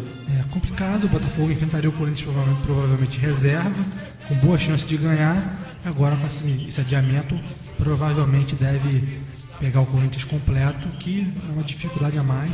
Mas felizmente o Botafogo tem um bom histórico lá no Pacaembu. E essa semana tivemos aí algumas notícias aí que pegaram de surpresa. A primeira é essa que o Herrera está sendo vendido, vai para um time lá do Emirados Árabes, já venda consumada. O Botafogo vai lucrar. Você sabe o nome do time? Emirates alguma coisa aí. E é um time que o Botafogo não pode desperdiçar uma oportunidade dessa. O Herrera não é nenhum craque. E vai por uma grana boa, Tiago? Vai por uma grana boa, embora a gente sabe que tem muito investidores. Tem muito investidor, então não vem tudo para o clube, mas é um bom dinheiro que vai entrar, pode até ajudar nessa questão dos salários. O Michael Suel também deve ser vendido nos próximos dias para a Udinese. O Michael Suel foi comprado por 9 milhões e ele já está ficando no banco. Então acho que esses investidores eles pensaram, melhor vender logo antes que dê prejuízo total. Porque o cara está no banco, daqui a pouco acontece que nem o Jobson, que também o Botafogo pagou uma grana e o Botafogo já sabe que esse dinheiro não volta mais, porque ninguém vai pagar por um jogador problema como o Jobson. O Michael Suel, o Botafogo pagou quanto no Jobson? Se eu não me engano, 2 milhões. Caramba. E o Michael foi 9 milhões. Barueri está indo de mal pior na Série B e o Jobson está lá, né? Provavelmente é um dinheiro que o Botafogo não vai. Botafogo não, né? Os investidores não vão mais recuperar. E o Michael foi um caso desse aí. Quiseram recuperar logo esse investimento antes que desse perda total. E o Michael vai ser vendido para a Udinese por 13 milhões, ou seja, 4 milhões de lucro. Mas para o Botafogo deve ir só migalha, porque é uma porcentagem muito pequena. O Louco Abreu toda semana, como eu já falei, reclamou dessa questão, disse que poderia sair do clube, porque acha que não se enquadra no esquema do Osvaldo. Ele acha que ele precisa jogar para estar apto para estar na Copa de 2014. Então o Botafogo pode ter aí nos próximos dias uma debandada geral. Mas em compensação eu tenho uma informação muito segura, muito boa para a torcida, que vai amenizar um pouquinho essa frustração, que o Sidorf realmente vai acertar com o Botafogo. Ele já acertou, ele já disse, já deu sinal verde. Tanto é que ele falou, semana que vem, futuramente eu vou dar uma entrevista em português. Ele já deu sinal verde que ele vai vir para o Botafogo. Ele gostou muito da proposta, a mulher dele é brasileira. Ele tem alguns projetos sociais para colocar aqui no Brasil, visando a Copa do Mundo. Então, a menos que essa questão dos salários que está vazando possa preocupar ele, ou então essa questão aí do time estar perdendo um jogo ridículo pode também acabar preocupando ele. Se esse tipo de coisa não acabar botando pulga atrás da orelha dele, ele vai jogar no Botafogo. Vai ser um reforço de muita qualidade. Eu vejo o Sidorf no Botafogo fazendo a mesma coisa que o Deco faz no Fluminense. Mas ele tem essa característica? Muito mais. O Sidorf como jogador na carreira... Ele não é mais defensivo, características mais defensivas? Não, o Sidorf é a mesma posição do Deco. Né? É um meio ali de criatividade. É um cara que tem muita visão de jogo, muita criatividade, passe. E ele tem um problema na vista, ele jogava de óculos. Não, esse é o Davids. O Davids, eu fiz com... eles são bem parecidos, tinha problemas de cabelo. O Sidorf deve vir em Botafogo para dar essa... Davids já aposentou, né? Já há muito tempo. Mas o Sidorf, caso venha, que a possibilidade é grande, vai ser um jogador que vai somar muito nessa questão dos passes, deve agregar tanto quanto o Deco. Vamos ver a questão da adaptação, né? Porque o Deco é brasileiro, é tudo mais fácil, né? O Sidorf, apesar de falar português fluentemente, nunca jogou por aqui, nunca... Mas o português dele é bom mesmo, tipo do Valdívia, assim, não? Fala melhor que a gente. Cara... Porque a mulher é brasileira, pô. Entendi. Ele deve... E ele não é holandês de nascimento, ele é do Suriname. O Suriname é aqui em cima. Entendi. Que fosse a Thiago live, Stasi né? localizando pelo mapa, né? Mapa Mundi. Mapa Mundi. O Suriname é pertinho do Brasil. Mas Então, né? ele deve ter ali uma boa proximidade com os brasileiros. É um jogador que tem muita qualidade. É um jogador que foi vitorioso no Real Madrid, no Milan, na Inter de Milão. E é um jogador que vai somar muito no Botafogo. Vamos ver se ele vai... Fisicamente, ele sempre foi um jogador que se cuidou muito. Então, eu acho que vai ser uma contratação que vai somar muito, que vai agregar muito esse time do Botafogo, que está faltando um toque mais de qualidade. Tem Vitor Júnior que corre, Felipe Gabriel que tem uma boa consciência tática, mas falta o cérebro. E a passada do Herrera, com a má fase do Louco Abreu, falta o goleador. Esperamos aí que a diretoria corra atrás de um homem-gol para esse time do Botafogo. Manaraumba, homem-gol. Vai lá, Marildão, falar agora do Fluminense. Bota o hino do tricolor aí, Afonso. Com você, Marildo.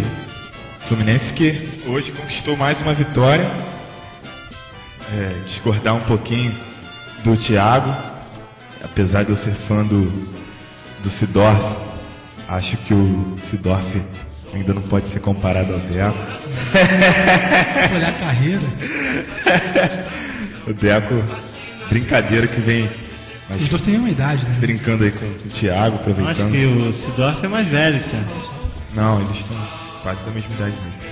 Mas o Seedorf é um belo jogador, um jogador que, se vier, vai contribuir com o Botafogo, se vier para jogar e jogar em alto nível. Só uma informaçãozinha, o Afonso está disponibilizando a casa dele, caso a gente queira fazer uma festa pelo 1 ano do programa. E ó, bacana, hein, Afonso? Vamos lá, vamos partir daqui para lá, uma churrascada na casa do Afonso César. Ele isou na casa dele num rodízio. Seria uma boa, hein? No domingo que vem. Bancado por ele, né? Domingo que vem a gente comemorar, vamos já preparar, hein? Trazer um grande lanche para festejarmos 1 ano de programa Aliança Esportiva. Vai lá, Marildo. Então é isso. Voltando ao Fluminense, a questão do Deco, né? Hoje, mais uma vez, o Deco embalou o Fluminense para mais uma goleada, né? O Fluminense... Informação, o Seedorf tem 36 anos. 35, 34, não? Acho que é 34. Enfim, o cara pode ter 50. O que tá jogando Deco é brincadeira. E ele já havia conduzido o Fluminense à vitória contra a Portuguesa. E hoje, novamente, uma atuação de gala do Deco. O Fluminense, como a gente analisou antes, no primeiro tempo, começou perdendo, mas já vinha bem, né? Acabou conquistando essa virada ainda no primeiro tempo. E teve possibilidade de até sair com um placar mais elástico no primeiro tempo. Acabou que por conta de perder algumas chances, o Fluminense acabou não ampliando. Mas veio para o segundo tempo, logo no início da segunda etapa, o menino Deco colocou na cabeça do Anderson, que cabeceou para o lado, um pouco torto ali, mas a bola desviou no jogador do Atlético Goianiense e acabou entrando. O Fluminense ampliou para 3-1. Aí, a partir daí, o Deco colocou a bola no chão e ditou o ritmo da partida. Ele fez da partida o que quis. Ele realmente deu a movimentação que ele queria ao jogo. Como o Thiago estava citando, o Louco Abreu tem aquela característica dentro do Botafogo e às vezes o time tem que jogar em função do Louco Abreu. E o Deco, ele já tem essa característica por ser um jogador de meio campo, por ser um jogador muito talentoso, de ditar o ritmo que ele quer. Ele pode fazer de uma partida o que ele quer, entendeu? Se ele quiser diminuir aquele ritmo alucinante, ele consegue. Principalmente quando tem jogadores de categoria do seu lado. Um exemplo, aquele jogo contra o Vasco, que ele ditou o ritmo da partida. Tendo o Thiago Neves, o Wellington Nem e o próprio Fred do lado dele, ele fez o que quis, principalmente naquele segundo tempo contra o Vasco. E aí tem feito isso. O Zé Renato, que foi no jogo lá contra a Portuguesa no Engenhão, pode dizer melhor o que o Deco fez contra a Portuguesa. Jogou muito e ditou o ritmo, né, da partida. Inclusive eu escrevi um texto sobre esse jogo, Fluminense Portuguesa, com o seguinte título: Com a maestria do Deco. dá para saber todo o texto com esse título. O Maestro Deco. O que ele faz é brincadeira. Quando ele quer acelerar a partida, ele acelera. Quando ele quer diminuir o ritmo, ele diminui. Hoje, o time estava até num ritmo não tão alucinante, pelas circunstâncias da partida, mas um ritmo um pouco acelerado.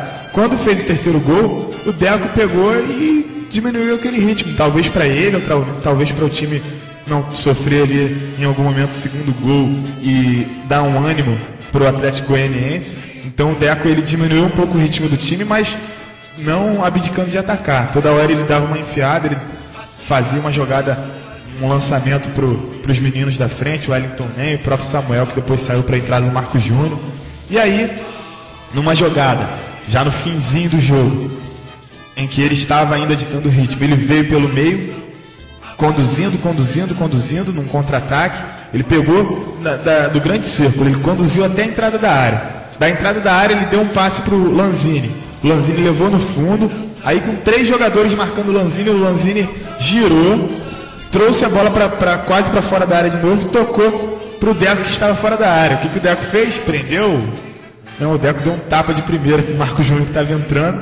O Marcos Júnior na corrida foi calçado, pênalti. O Deco foi lá e com maestria para coroar as atuações que o Deco vem tendo, ele colocou lá no cantinho e fez Fluminense 4-1, mais uma goleada por 4-1 do Fluminense.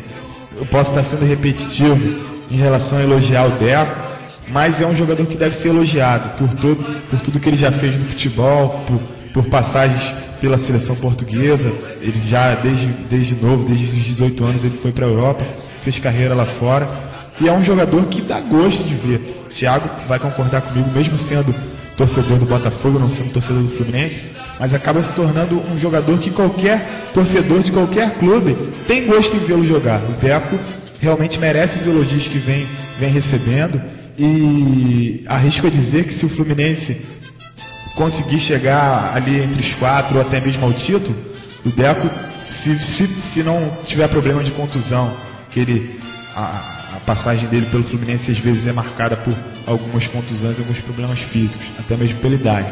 Mas se o Deco conseguir uma boa campanha pelo Fluminense, uma regularidade, ele vai ter muita condição de ser considerado no fim o craque do Brasileirão, porque o Deco está gastando a bola, está jogando muito futebol. Thiago? Exatamente, essa questão do Deco nos meias atualmente no Brasil, só aquele meia que corre com a bola, só é o jogo inteiro acelerado, e acaba que a bola sempre acaba indo e voltando, porque quando você vai correndo em direção ao gol, uma hora toma, e com isso gera um contra-ataque. Com o Deco, com os meias da seleção espanhola, a bola ele controla o jogo e acaba segurando a bola ali no ataque. Por isso que é muito complicado o Fluminense levar virada. É um tipo de jogador raro, um tipo de jogador que a gente, como o Thiago bem destacou agora, a gente não vê mais. Hoje, alguns meias, pelo menos se você pegar aqui no Rio, o Flamengo não tem um meia, de fato, sim, pelo menos na minha opinião, um jogador que você possa dar 10 e falar que o cara vai levar o time, ditar o ritmo do time. O Botafogo talvez também não tenha um jogador com essas características. No nível Deco, ninguém tem. Não, eu digo assim, característica. O Vasco você já encontra um Juninho, também com alguns problemas físicos, mas um jogador que já cadencia mais o jogo, que já tem uma visão de fazer um lançamento, uma enfiada de bola. O próprio Felipe também, que é um jogador de características diferentes, um pouco do Deco, mas que tem essas possibilidades, esse repertório de jogadas. Agora, o Deco, que vem jogando a cada jogo, é brincadeira, né? O Deco tá num nível que eu sempre admirei o futebol do Deco, mas eu não imaginava que ele fosse chegar a esse nível, nesse momento, jogando no time do Fluminense. Mas está dando gosto de ver o Deco, vai voltar o Thiago Neves, já está em fase final de recuperação, vai voltar o Fred, não jogou por conta de problemas musculares. Jogou o Samuca. Não teve condição, mas não foi um problema de contusão, de lesão do Fred. Então o Fluminense vai ganhando liga, vai ganhando corpo, né? E vai chegar nessa reta final muito forte. Nessa reta final não, nesse meio de campeonato para frente, o Fluminense tem a possibilidade de chegar muito forte se mantiver a equipe e se mantiver seus jogadores sem problema de lesão. Tá certo. O Fluminense que volta a campo no próximo domingo, dia 1º de julho, contra o Náutico, às 16h20. A partida que seria às 8h30 foi transferida para o horário das 16h20. Ser no domingo ou no sábado? Domingo, dia 1º. Isso. Passou para 16h20 em virtude do adiamento da partida entre Corinthians e Botafogo, que seria a partida televisionada, acredito eu. Porque parece que na semana que vem a partida televisionada vai ser a Eurocopa no domingo e o jogo do Brasileiro vai ser no sábado, não é isso? Então deve ser isso. Eu acho que o Fluminense passou para o sábado, não sei se vai ser o jogo da TV. Averiguar isso aqui. Mas até foi bom o Zé Renato tocar nesse assunto. Eu queria também, é claro que o Fluminense aprovou e essa sequência já é feita antes do campeonato e não há algo que contestar. Mas é um pouco absurdo o Fluminense jogar agora contra o Atlético Goianiense fora, depois o Náutico fora, né, no domingo, na semana que vem, e após essa sequência pega 2 clássicos. Após jogar 2 jogos fora, o Fluminense pega Flamengo e Botafogo. Então uma sequência complicada. Vamos ver se o Fluminense consegue conquistar o máximo de pontos possíveis para poder almejar a liderança aí em breve, que é o que a torcida do Fluminense espera. Compensação, segundo turno vai ter 4 jogos seguidos no Engenhão, né? Sim, mas aí 2 clássicos da mesma forma. Pelo menos não tem viagem, não tem. Tem isso também. Praticamente um mês jogando. Tem isso, mas de fato eu acho que por uma sequência seria mais viável ou melhor para o Fluminense não ter 2 clássicos seguidos, 2 partidas fora. Eu preferia o Fluminense jogar, por exemplo, aqui contra o Atlético Goianiense, lá contra o Náutico, e aí depois o Botafogo, ou entre esses 2 clássicos, o Náutico e o Atlético Goianiense, mesmo jogando fora e em casa, entendeu? Mas é porque acaba sendo complicado, mesmo não viajando, você pegar, não se sabe no segundo turno qual vai ser o momento de Flamengo e Botafogo, você pegar uma sequência num momento importante do campeonato, pegar 2 clássicos. Não sei se outro time também vai ter 2 clássicos aí seguidos. O Fluminense joga no sábado, Marildo. Sábado, né? Dia 30 de junho, às 16h20. Então deve ser esse jogo da... Isso, mas tem jogo domingo também. Não, tem jogo, mas eu digo em relação à transmissão. Isso. Verdade. Thiago, comentários da Eurocopa. Pode tirar o hino, Afonso. Hoje tivemos o jogo, a última quarta de final da Eurocopa, o jogo entre Inglaterra e França, que foi um jogo, apesar do 0-0, foi um jogo muito legal, onde a Inglaterra, naquele seu estilo mais fechado, explorando bastante o jogo aéreo, conseguiu segurar bastante a seleção da Itália, que criou bastante, mas não conseguiu fazer o gol. Foi um jogo bastante agradável, não teve o gol, infelizmente, mas foi um jogo interessante de se ver. E a Itália, nos pênaltis, conseguiu, com a defesa do Buffon, no pênalti cobrado pelo Ashley Cole, conseguiu fazer a sua classificação para a semifinal. Ashley Cole e a sua classificação para a semifinal. E agora a semifinal da Euro está definida. De um lado, Portugal e Espanha, e do outro, Alemanha e Itália. A Alemanha é ampla favorita nessa Eurocopa, está jogando o melhor futebol, a ponto do técnico barrar o ataque inteiro contra a Grécia e mesmo assim fazer um ótimo jogo. O que se passou na cabeça daquele treinador em barrar o ataque inteiro, Thiago? Muita confiança no banco que ele tem, né? Para barrar todo mundo. E ele não é barrava jogando mal, não, porque o ataque dele tinha feito gol, tinha classificado com 100%. Mesmo assim conseguiu, mesmo assim ele foi lá e barrou todo mundo e mudou. Vamos ver o que ele vai fazer agora para o jogo contra a Itália. E a Alemanha está bastante forte nisso aí, vamos ver como ela vai se comportar, até porque ela pega a Itália agora, que é uma antiga carrasca. A Itália eliminou a Alemanha na Copa de 2006, eliminou na Copa de 82. É uma seleção que a Alemanha não tem muita sorte, mas a Alemanha é bem mais forte e com certeza vai ser um jogo interessante, que a Alemanha, na minha opinião, é favorita e deve seguir. Do outro lado tem a Espanha, que tem aquele jogo dela de toque, de aquele tic-tac que ela faz. É um jogo que ela ficando meio chato, porque... Chato pra caramba. Demais, porque falta um pouco mais de objetividade. Eu acho que... Eu estava assistindo o programa que passa depois do jogo na Sport TV, e Renato Maurício Prado discutiu com o André Rizek. O André Rizek disse que a Espanha tem o melhor futebol do mundo E o Renato Maurício Prado disse que a Espanha tem jogado um futebol de toque pro lado, pintou uma chance e faz o gol. Exatamente, é um estilo que eles criaram, foi criado a partir do Barcelona, só que no Barcelona tem o Messi. O Messi é o fator de objetividade. Recebe a bola e vai pro gol. Sem o Messi lá, eles estão jogando sem atacante. Acaba ficando aquele toque, e não tem quem receba a bola para fazer o gol. Acaba ficando realmente um jogo chato, porque eles tinham a bola. Pode ser eficiente, mas é muito chato de se ver. Eu parei para ver um jogo da Espanha, foi antes desse agora, foi Croácia. Cara, que joguinho chato. Nunca vi um jogo tão chato na minha vida. É um jogo que eles não criam muito, mas em compensação eles também não correm riscos. Se fosse meu time, desse resultado, eu ia adorar. Exatamente. Mas realmente, para quem está assistindo, é muito, muito chato. Pra gente que está assistindo a Eurocopa, para ver o espetáculo, realmente fica muito feio ver o time lá tocando a bola, sem objetividade, sem entrar na área. E acaba também fazendo que o outro time também não joga. Aliás, o que eu tenho acompanhado pouco a Eurocopa, mas o pouco que acompanhei, muito chato. O futebol europeu é muito chato. Não sou fã do futebol europeu, não. É um saco de batata. Eu boto lá no Esporte Interativo. Inclusive o Zé Renato já visitou lá para entrevistar o Cajuru e fico vendo o campeonato argentino, que é bem mais interessante. Alguns jogos são muito legais da Eurocopa.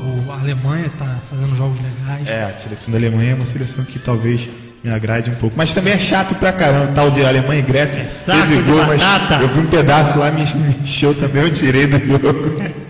Mas agora a Espanha pega Portugal, que está carregada aí pelo Cristiano Ronaldo, que está fazendo uma boa Euro, e vamos ver aí se vai se comportar dessa mesma maneira. E a Espanha só nesse toque, porque de 1-0 em 1-0 ela vai chegando na final igual na Copa, né? Na Copa foi 1-0 desde as oitavas e foi campeã, mas agora... Deixou a Itália chegar, ferrou. A Itália também é um time de muita tradição. É igual o Flamengo, que nem o Mengão. Não, mas a Alemanha também tem muita...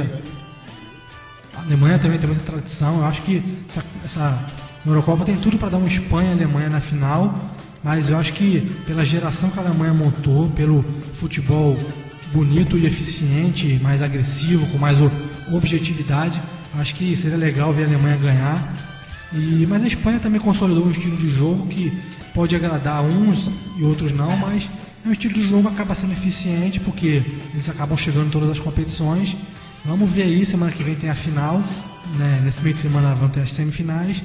Semana que vem a gente aborda aí essa grande final, que meu palpite é que será Alemanha e Espanha. Espanha e Itália. Eu vou torcer para Portugal. Não, Espanha e Portugal. Espanha e Portugal, Alemanha e Itália. Isso. Vou torcer para Portugal. Cristiano Ronaldo tem batido um bolão, hein? Batido um bolão também. E se Portugal for campeão, tudo leva a crer que ele vai ser eleito com certeza. O mais marrento do mundo, né? E agora, o favorito da galera. Entendeu? É o favorito da galera, entendeu? Thiago Cruz. Favorito, vamos ver. Vou votar no Deco, né? Não vi o jogo, mas pelo que o marido diz, arrebentou. E aqui, no jogo que eu vi aqui, ninguém foi digno dessa pompa, então vou votar no Deco. O meu também é o Deco. Parece que na semana passada também foi o Deco, né? Foi. Então, mais uma vez, bicampeão do favorito da galera. Afonso César. Voto no Deco. Por quê? Por quê, Afonso? Pela grande participação que ele fez hoje, jogando no meio de campo, ajudou muito o Fluminense a ter um bom resultado. Tá aprendendo. Ele jogando bastante aí, deve ser um grande futuro aí pro Fluminense. Muito futuro, né? Isso aí. Tá surgindo agora. Jogador promissor, né, Thiago? E agora o saco de batatas. O saco de batata. O seu saco de batata, Thiago. Eu vou votar no árbitro Leandro Voaden, que no jogo de quarta-feira, Santos e Corinthians, eu achei que ele segurou demais o jogo, ficou marcando faltinha, quase 50 jogos. O árbitro, quando faz isso, ele segura o jogo, atrapalha o espetáculo. Eu não gostei. Um jogo que podia ser muito mais interessante, ele acabou brecando ali a partida, acabou marcando faltinhas excessivas. E também Qual jogo? Corinthians e Santos. Isso. Aquele árbitro que segurou demais o jogo, marcando tudo quanto é falta. E bota no comboio também aquele bandeirinha que foi lá no gramado. Figurassem. Marcou. Marcou maluquinho, então. Purinho. Altemir House, o bandeirinha, junto com. O saco de batata. São os sacos de batatas aí da rodada. Saco de batata. O seu saco de batata, Marildo. Joel Santana pela postura extremamente ofensiva do time do Flamengo. Saco de batata. O meu saco de batata de hoje, um verdadeiro saco de batata, vai para Papai Joel Natalino Santana. Saco de batata. Afonso César. O meu saco de batata vai pro Neymar, porque eu acho que ele tá jogando bem, mas não tá com essa bola toda, então ele tem que melhorar muito, treinar muito para ser uma pessoa que joga bem e dizer, eu jogo bem. Então o saco de batata de hoje é o Papai Joel Santana. Manda o saco de batata para ele, Afonso. Saco de batata. Suas considerações finais, Marildo Mendes. Deixar aí, desejar uma boa noite pra galera. Deixar um grande beijo para todos. Um beijinho pro Afonso, que é um menino muito legal, muito bacana. E um abraço aos amigos aqui da mesa. Dizer que domingo que vem a gente está de volta. E hoje, dia de São João também. São João que eu gosto bastante. Um beijo a todos, uma ótima semana. Tiago. Uma boa noite a todos os ouvintes, uma ótima semana para todos. Vamos ver aí durante a semana, final de Libertadores, Corinthians e Boca. Eu sou Boca de coração. Todos nós. Eu também. Eu também, eu torcendo muito. Esse lance de dizer que vai torcer pro time do Brasil, uma hipocrisia danada. Eu sou Boca também. Eu sou Boca, Riquelme arrebentando, com certeza nessa final. Tem semifinal da Euro. Semifinal da Euro, muitas novidades. Portugal. Gonçalo Esporte Clube definindo seus rumos na terceira divisão do estado. Isso aí, vamos pra cima deles. Vamos ver isso, ótima semana para todos. Semana que vem estamos aí de volta. Ótima semana, boa noite. É isso aí, galera. Semana que vem estaremos aqui novamente com muitas novidades, muita coisa importante acontecendo essa semana. Valeu, Afonso, boa noite, ouvintes, boa noite, Porto Novo, boa noite, São Gonçalo. Estaremos reunidos semana que vem com mais de Aliança Esportiva.